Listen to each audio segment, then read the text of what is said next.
নারায়ণগঞ্জের কাঁচপুর দ্বিতীয় সেতুর সংস্কার কাজে অনিয়ম ও দুর্নীতির অভিযোগ উঠেছে। সেতুর পিলারের গোড়ায় পাথরের পরিবর্তে ফেলা হচ্ছে বালু, ইট আর খোয়া।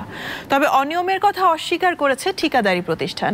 অনিয়ম খতিয়ে দেখতে সংশ্লিষ্ট মন্ত্রণালয়ে চিঠি দিয়েছে BIWTA। কাঁচপুর দ্বিতীয় সেতু ঢাকা চট্টগ্রাম মহাসড়কের অত্যন্ত গুরুত্বপূর্ণ অবকাঠামো।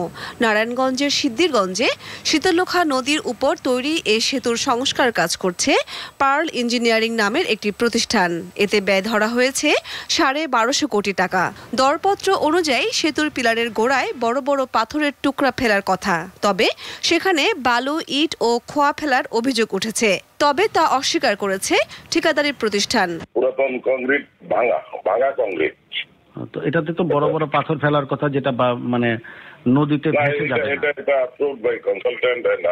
অনিয়মের বিরুদ্ধে ব্যবস্থা গ্রহণের জন্য সংশ্লিষ্ট মন্ত্রণালয়ে চিঠি দিয়েছে BIWTA কর্তৃপক্ষ।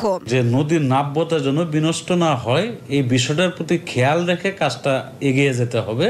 এবং এই জন্য আমি ইতিমধ্যে সেতু মন্ত্রণালয়ের সঙ্গে একটি আন্তঃমন্ত্রণালয় সভা আহ্বান করার জন্য আমি একটা প্রস্তাব পাঠিয়েছি। পাথরের পরিবর্তে ইট, বালু ও খোয়া ফেলায় সেতুর পাশাপাশি নদী ভরাট নিয়ে উদ্বিগ্ন পরিবেশ ও নদী রক্ষা আন্দোলনের কর্মীরা। এক্সপার্ট প্রতিষ্ঠানের মতামত উপেক্ষা করে এখানে বিভিন্ন বাড়ি ঘরের ভাঙা সামগ্রী, যেমন লোড়া, ভাঙা ইট, এগুলো ফেলে নদীটাকেই ভরাট করে ফেলছে। এটা আমাদের জন্য, নদীর জন্য হুমকি স্বরূপ, নদীর জন্য এটা ক্ষতিকারক। সরকারের গুরুত্বপূর্ণভাবে এটার ব্যাপারে পদক্ষেপ নেওয়া উচিত, তা না হলে আমাদের বড় ধরনের ক্ষতি হয়ে যেতে পারে। এ বিষয়ে ক্যামেরার সামনে কথা বলতে রাজি হয়নি সেতুর সংস্কার কাজ তদারকির দায়িত্বে থাকা প্রতিষ্ঠানের প্রকৌশলীরা। তাদের দাবি, সংস্কার কাজ শতভাগ স্বচ্ছতার সাথে হচ্ছে। দীপ্ত, বার্তা কক্ষ।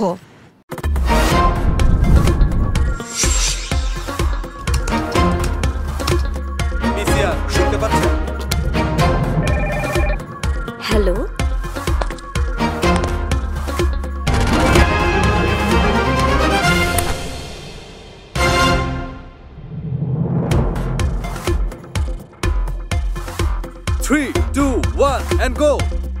আপনাদের সাথে আছি আমি তারান্নুম জুথি। শুরুতেই জানাবো সংবাদ শিরোনাম।